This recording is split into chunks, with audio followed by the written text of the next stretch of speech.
Throughout history, there have been criminals who didn't just break the law, they shattered it in ways that seemed almost impossible. Armed with nothing but genius-level planning, nerves of steel, and sometimes sheer luck, they executed some of the most daring heists the world has ever seen.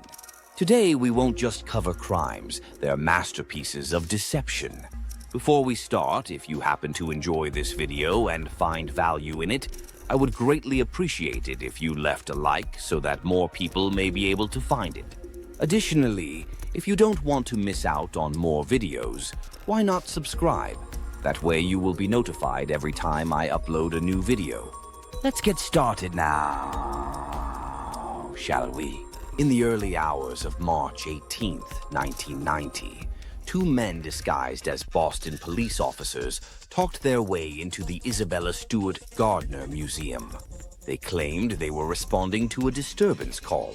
Once inside, they overpowered security guard Rick Abath and his colleague Randy Hestand, binding them with duct tape in the basement. Over the next 81 minutes, the thieves methodically cut and removed 13 priceless artworks valued at over $500 million, including Rembrandt's The Storm on the Sea of Galilee, A Lady and Gentleman in Black, Vermeer's The Concert, and works by Manet, Degas, and Flink. Despite one of the largest FBI investigations in history, led by special agents like Anthony Amor, who later became the museum's security director, no arrests have been made. None of the artwork has been recovered.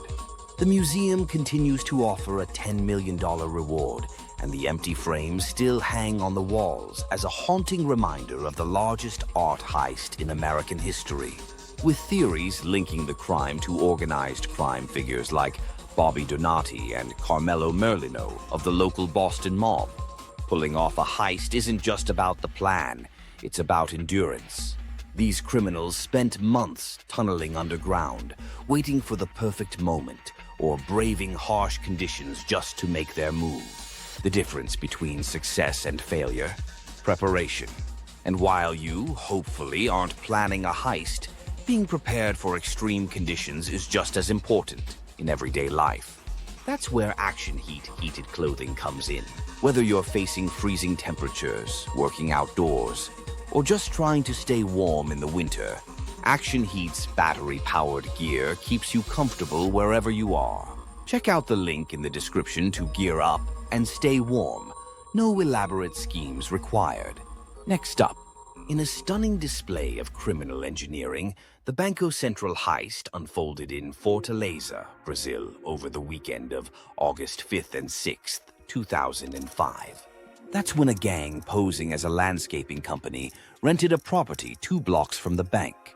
Over 3 months, the crew of more than 25 men tunneled roughly 80 meters under the city, reinforcing their passage with wood and plastic and installing electric lighting. They precisely penetrated the bank's reinforced concrete floor, bypassing the alarm system, and methodically emptied 5 containers, holding 3.5 tons of unsequenced, used notes worth 160 million reais, approximately $70 million. The crime was discovered only when the bank reopened on Monday morning. Led by mastermind Antonio Jusivan Alves dos Santos, nicknamed German, the gang dispersed quickly, though authorities eventually recovered approximately $20 million and arrested several suspects, including the property renter Luis Fernando Ribeiro. 8 people connected to the heist were later murdered, likely in disputes over the stolen money. The Banco Central Heist remains the largest bank robbery in Brazilian history, and one of the largest cash heists ever, with much of the money still unrecovered to this day. Lastly, in the pre-dawn darkness of August 8, 1963, a gang of 15 masked men orchestrated what would become known as the crime of the century. They did so by stopping the Glasgow to London Royal Mail train at Sears Crossing in Buckinghamshire, England. The robbers, led by Bruce Reynolds, and including notorious criminals like Ronnie Biggs, Charlie Wilson, and Buster Edwards, tampered with the track signals and overwhelmed the train staff. including driver Jack Mills, who was brutally struck with an iron bar. In just 30 minutes, they transferred 126 sacks containing 2.6 million pounds, equivalent to over 50 million pounds today, to waiting vehicles at Bridego Bridge. The gang retreated to Leather Slade Farm, their hideout. That's where fingerprints were later discovered, leading to the arrest of 12 of the robbers. While most received sentences of 30 years, several criminals, including Biggs, dramatically escaped from prison. The investigation, spearheaded by Detective Chief Superintendent Malcolm Futrell of the Buckinghamshire Constabulary, eventually recovered about 1/5 of the stolen money. The Great Train Robbery revolutionized British criminal investigations and remains an iconic chapter in criminal history. With its meticulous planning, unprecedented scale, and the subsequent manhunt capturing public imagination for decades. Now it's time for a few lessons from the past. Security is only as strong as its weakest link. In each heist, criminals exploited fundamental vulnerabilities.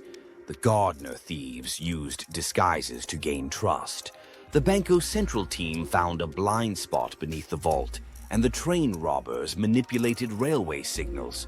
In our daily lives, we should regularly audit our own security systems, whether it's our home security, online passwords, or financial arrangements, looking for overlooked vulnerabilities rather than assuming existing protections are sufficient. Preparation and patience often determine success. The Banco Central thieves spent 3 months meticulously digging their tunnel.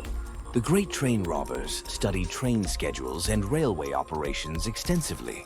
Rather than rushing important projects, take time to research, plan thoroughly, and prepare for contingencies. This methodical approach applies equally to career moves, major purchases, or important life decisions. Even perfect plans have consequences. Despite their initial success, all 3 heists resulted in eventual arrests, recovered money, and in some cases, violence among the perpetrators. This reminds us that shortcuts to success often carry hidden costs. Ethical boundaries exist for a reason, and violating them, even when it seems you might get away with it, typically leads to unforeseen negative outcomes. Legacy matters more than immediate gain. Decades later, we remember these heists, not for the temporary wealth they generated for their perpetrators, but for their historical significance and cultural impact. This teaches us to consider how our actions will be remembered and what lasting value they create, rather than focusing solely on immediate benefits or rewards. Systems evolve in response to challenges. Each of these robberies led to improved security measures. The Gardner heist transformed museum security protocols. The Banco Central theft changed how banks monitor property purchases near financial institutions. The Great Train Robbery revolutionized criminal investigation techniques. This demonstrates how resilient systems learn and adapt. An important reminder to view our own setbacks and challenges as opportunities for growth and improvement. History isn't simply a collection of distant events, but a source of wisdom that can inform how we navigate our complex world today. Until next time, let's all learn from history together and apply those lessons to our lives.